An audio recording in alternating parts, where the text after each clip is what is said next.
TheTotalGamer.com presents.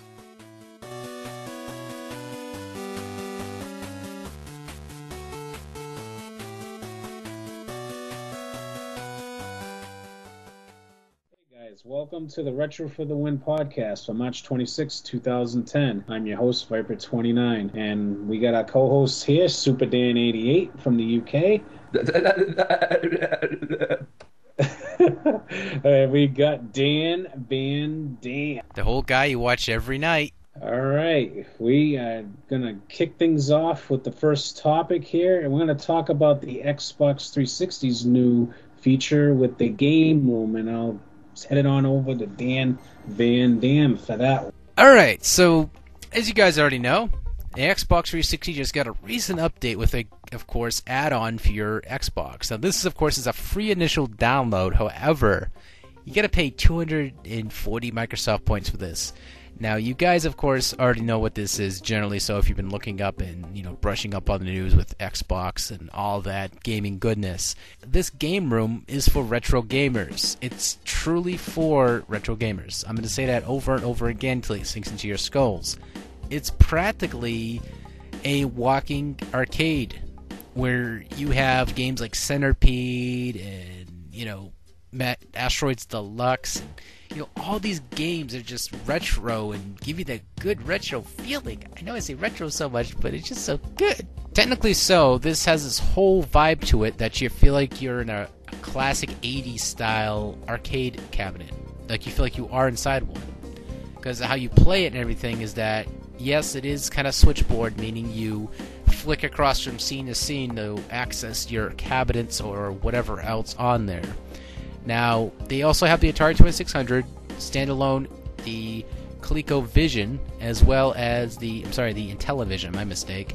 And sooner or later, they are going to be adding the Sega Genesis to this, because they are talking about including the Sega Master System, as well as, they're not going to have Nintendo, because that's obviously just, the drill there. Sega is a third-party free agent when it comes to releasing their content scene. That's why you're going to be saying Sega Genesis, Sega Master System, Sega Game Gear. Whores. Sega are whores. We all know that. They will they'll have any opportunity they can to sell a game over and over and over again. Just like Nintendo and Xbox alike. Hello, fanboys. It's a really exciting vibe when you enter this arcade room, though. I call it an arcade room because they call it a game room. I feel like it's more like I'm stepping into an arcade, and I feel like a spectral ghost of some sort.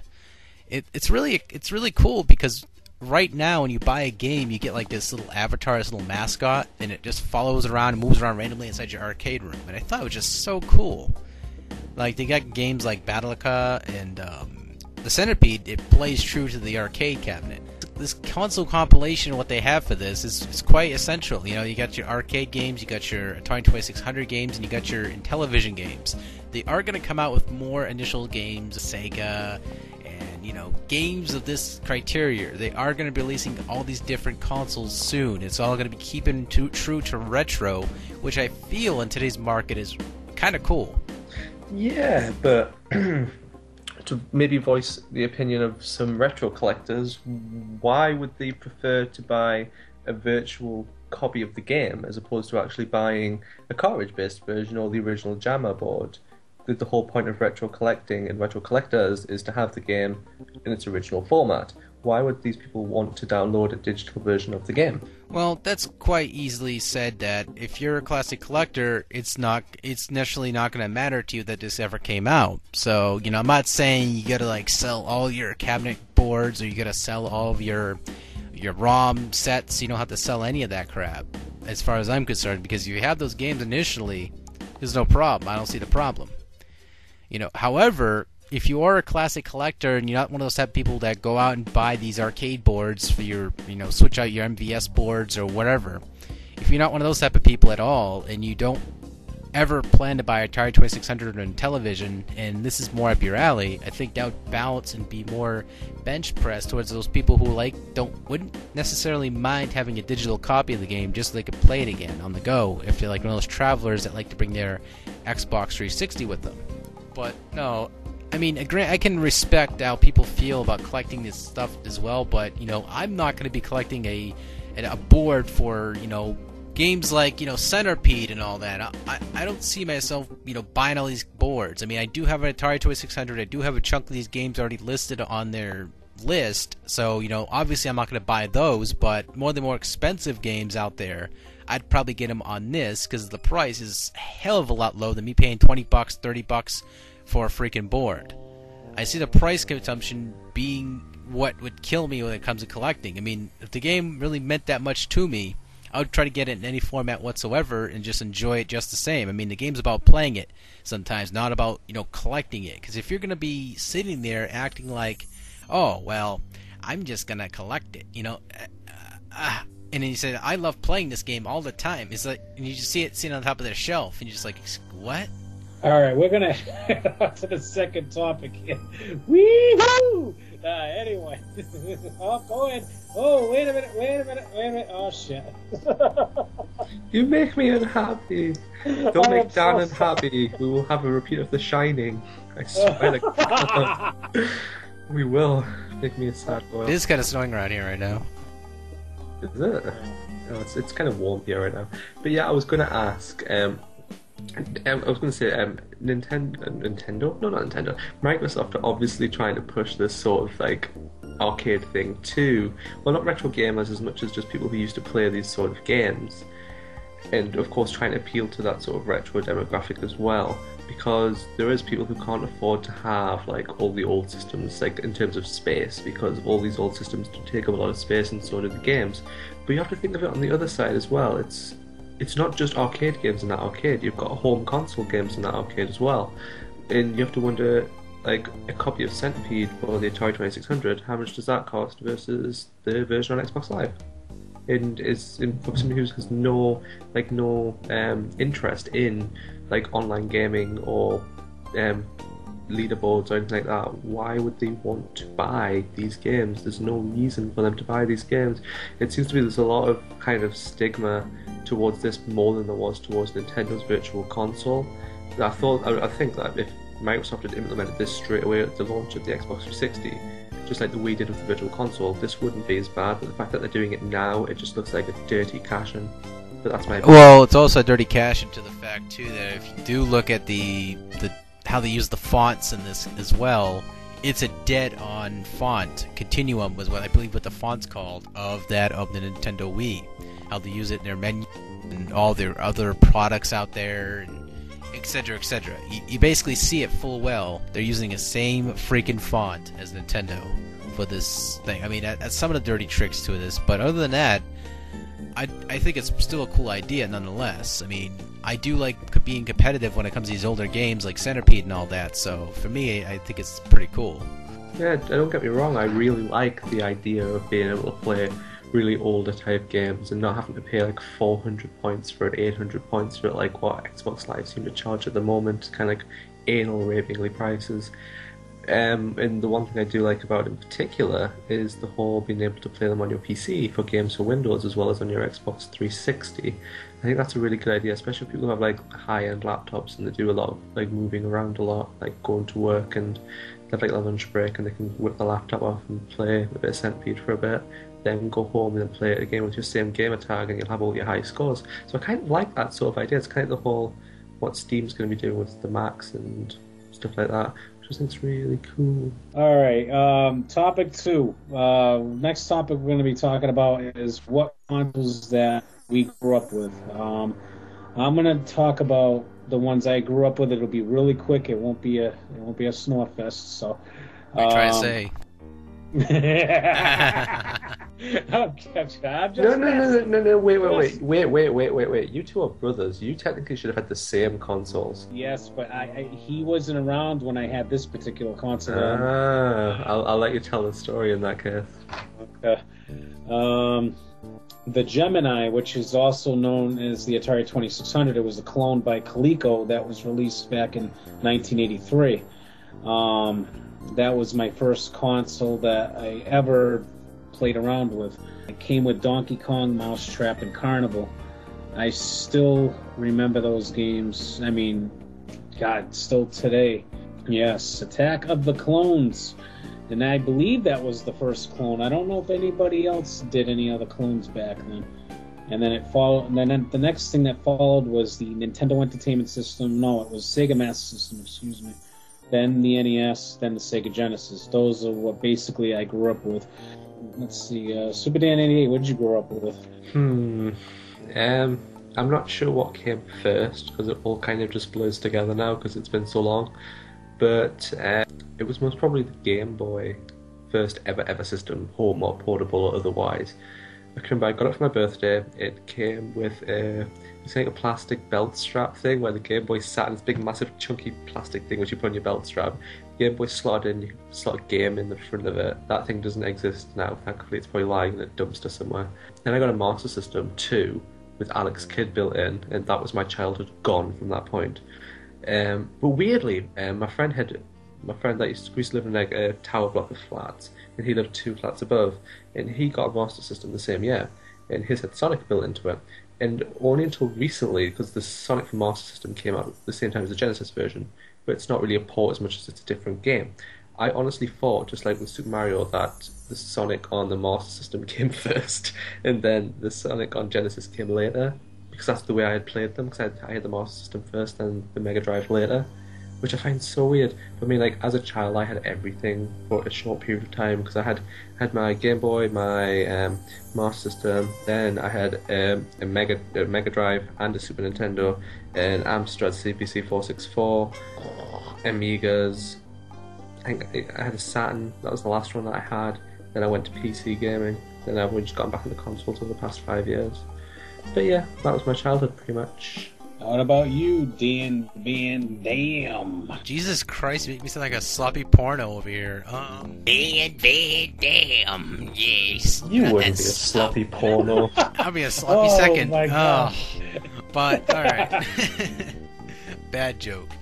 My games growing up, or my consoles growing up, was actually as almost similar to Super Dan's, actually, is the Game Boy. My brother knows it full well. I still got the thing behind me on my shelf in the gaming closet. Is the clear see-through Game Boy I had. I got that was one of my first consoles. I grew up with that, as well as the...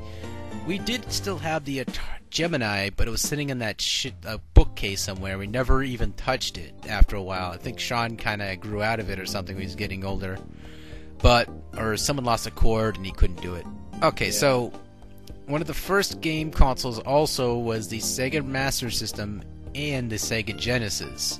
Then after we kind of got in the whole entire Nintendo fad, it came in rolling into our house. And I think one of the first couple games we got was Super Mario Brothers, and it was also the Dr. Jekyll, Mr. Hyde, which is Sean's. I remember playing that game non-stop, and I didn't understand what's going on. I still don't know what's going on. But it was one of those type of games you grew up with, and you just kind of didn't understand what the hell was going on, but if you're a kid, you just enjoy it anyway. That's basically what I grew up with. Danny, does your Game Boy still work? It still works flawless. Mine, I've dropped it so many times. The poor thing, it's kind of like it cries. I'll put a game in it, and I'll put batteries in it, turn it on. Nothing will happen. Take the slot off, rub the batteries a little bit, make it feel a bit better. Turn it on. It'll turn on. Then it'll go, oh no, it'll do the whole Nintendo logo not showing up properly. Turn it off, pull the cartridge out, give it a quick blow, as you do. Put it back in, turn it back on. I get about 10 minutes off out of it, turns itself back off again. The poor thing's dying. I mean, it has survived the wars. I mean, if you because I've got like a newer Game Boy which I bought boxed. If you compare the newer one to the older one, the old one is not like that like grey white colour anymore. It's like a beige colour because it's just had so much like hand sweat soaked into it. It's just changed colour. I think that's pretty much the biggest testament to my Game Boy. It's the colour that it turned. But yeah, it's mingy. Alright, the next topic we're going to be talking about, guys, is going to be what if you had a dream retro console custom job, what would it be? This one, I want to answer this one first. Super Dad 88, go ahead. I have a bone to pick with this question. This is a question. There's only one answer I can have, because you can say, oh, I'd have LED mods, oh, I'd have a cartridge slot that takes like Famicom games and NES games. For me, it's simply, I want a console that when I plug a game in, regardless of region, it knows whether to switch between 50 and 60 hertz. so that I don't have to flick a switch on the back of the console, or I don't have to get my American SNES out to play an American SNES game, because I can't play it on my PAL SNES. I want a console that when I plug the game in, it will switch automatically to 60 Hz if it's an American game, or stay at 50 Hz if it's a UK game, because of the whole speed difference issues. Because if you do it one way, the game plays really slowly, which I can put up with NES games, because I do it all the time. I can put up with that importing NES games.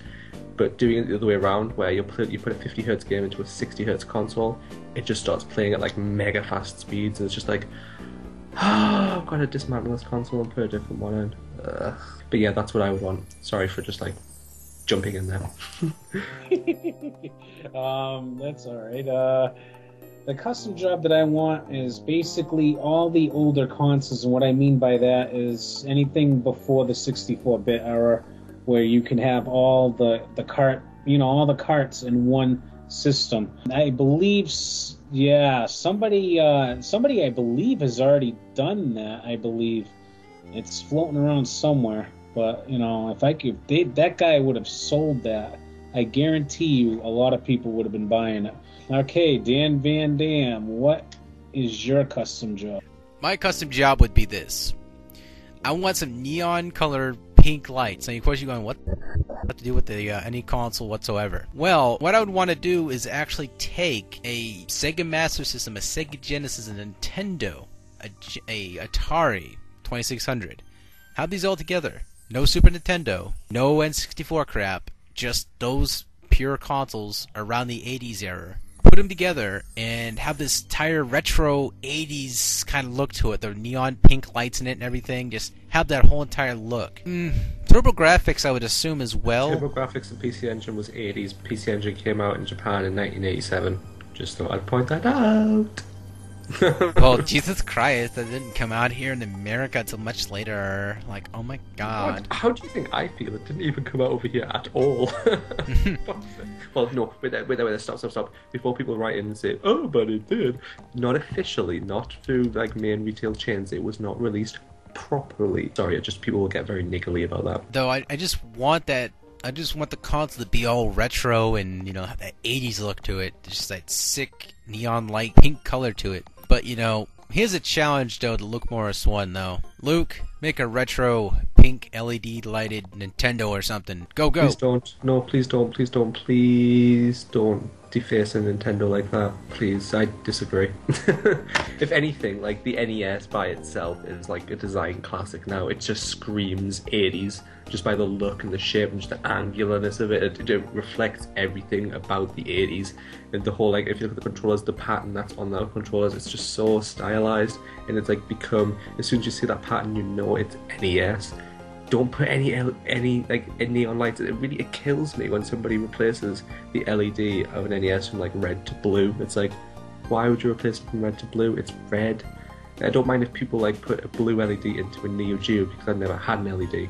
But when you change the LED, unless you're replacing it with the same one, it's just like, why are you doing that? What I was initially planning to do with my Nintendo was actually, the upper grill, like the gray box of it, the top of that, there's absolutely nothing... No, don't even dare put a light in there. No. Yes, pink lights. It's gonna happen. Oh my god. Oh, don't ever show that NES to me, ever. I swear to god, it'll probably die. As you can all probably guess, I don't like modding systems too much, like mods that you can actually see on the outside. I don't mind internal mods like disabling region chips and stuff like that, but anything involving anything on the outside, I just can't do it. Anything that'll deface the look of the console. That's why I'm hesitant to get my NES2 modded unless I can hide the modification somehow, which isn't probably going to happen, but we'll see. Alright, now we want you to ask us questions for next week's show. So send those questions on in, and then they will probably get answered. If they don't get answered, then you can come with a big large trout and whack us across the head with one. I do not condone the head, whatever it is, violence. I don't condone that. You can't do that to me. I'm a pacifist. I'm a vegetarian. Don't hit me with any fish. Call that right now. You see, people can switch being homosexual and being heterosexual. Well, I call that right now. I'm a vegetarian. If you hit me with a fish, I'll get PETA on your ass. Oh my Wait a lord. minute, you're not vegetarian. I am now. No. That's no. Lies, shenanigans. You're getting hit fish with, asshole. You take it like a man.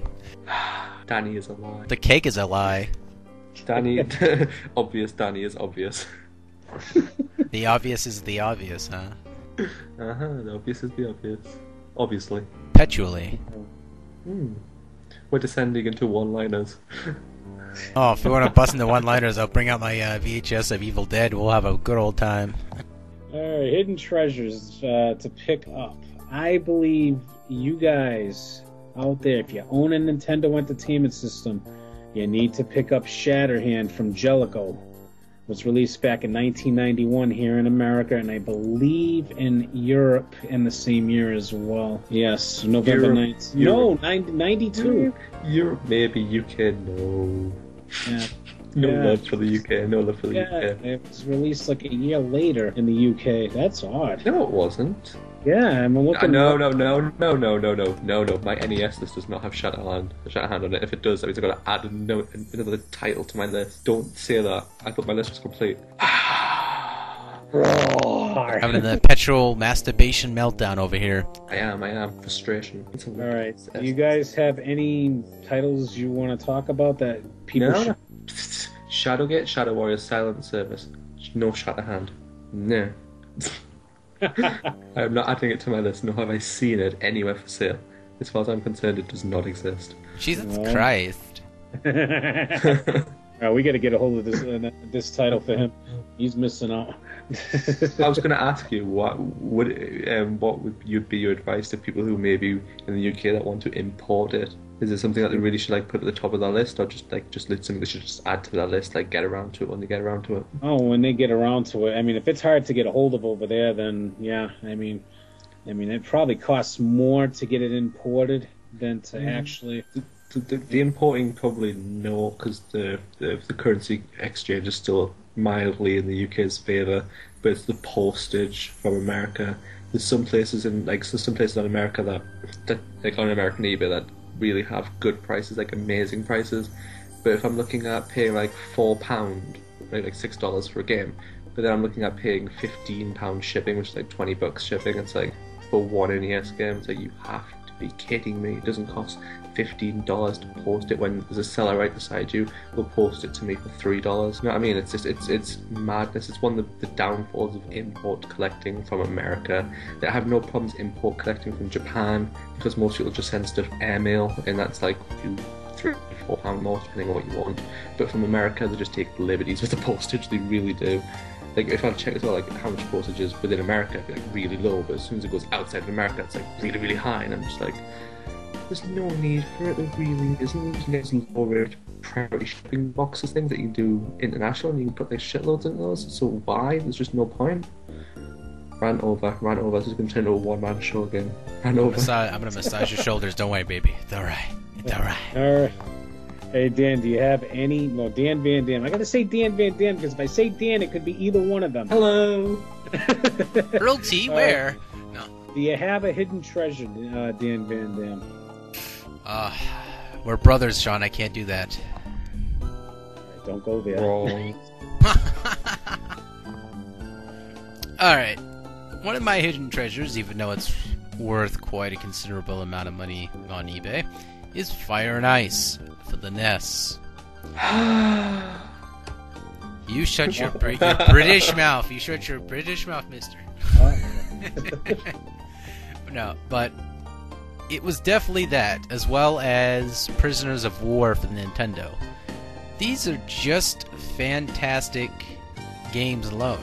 Prisoners of War, it was a Double Dragon game / sort of like you would play off of Metal Gear, but yet it's not quite Metal Gear. The whole entire feeling of the game felt like you are playing Metal Gear, but in a brawler format. Well, other than that, yeah. That's basically what I feel. Alrighty then. We got Twitters to come up. DanVanDam, what's your Twitter? My Twitter is /DanVanDam. And you can find me at Viper29. on Twitter, of course. Where else would you find it? All right, guys, that's it for the show for today. I hope to catch you guys next week. Did you do? Oh, wait a minute. Oh my God, what are we doing? You're gonna have a lot of editing to do. I thought he already did that. Yeah, I thought you did. Oh No, my I God. asked you about Shatterhand.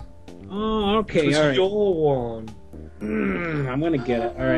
All right. Super Dan 88. What is your hidden treasure? That doesn't matter now. I don't want to do it. Oh, come on. It would be for the Master System, and it would be Master of Darkness, released in America as Dracula Master of Darkness. It's essentially a Castlevania clone with what some people classify as really terrible music. But I think the music's good. It's kind of got that really old, like, poppy kind of 8-bit era kind of music, which you just kind of just either like it or you don't like it. In like Castlevania, there was a lot of different weapons. There's a lot of different weapons you can get. There's like the swords, there's walking canes, there's knives, there's guns, there's bombs, and it literally just handles the same as a Castlevania, but it's more colourful and a bit more detailed than the NES ones, really. So it's one of those games that you can pick up really cheap. Like, if you can't find it cheap in America, go straight to Europe. You'll find it for like next to nothing. I think I bought my copy in mint condition complete for about £3.50. It's really a cheap game, and it's like such an overlooked game because people just dismiss it as a Castlevania clone. It's like, so what if it is? What would be wrong with copying something like Castlevania? Because it's a good formula and it works. So copy it and make another good game from it. I don't see the problem here. Is it the lines that people don't like the idea that maybe another company kind of copies the idea, but then you think, well, what about all the Castlevanias coming out today that just pretty much like Metroid? It's like, but nobody says anything about it. It's just one of these double standards that people have. But if you can get over the fact that it is essentially a Castlevania clone, it's really worth your time. And your first level boss is Jack the Ripper. All right, DanVanDam, what is your Twitter? My Twitter is at /DanVanDam. We can catch me talking about my console controller. That's not what you were going to say first time, was it? No, if I let everyone else play what I got, what I was about to say, then I'd have more HIV than, well. Okay, you guys can find me on Twitter at Viper29, and we're going to get out of here before it gets a little hectic over here. These guys are getting crazy, but anyway, you can catch us next week, same bat time and same bat channel. Catch you guys later. Bye-bye. People aren't saying bye. I want to tweet you. Bye-bye. Bye-bye. Bye, Danny. Bye-bye. Bye-bye. Bye. Bye, bye, bye, bye.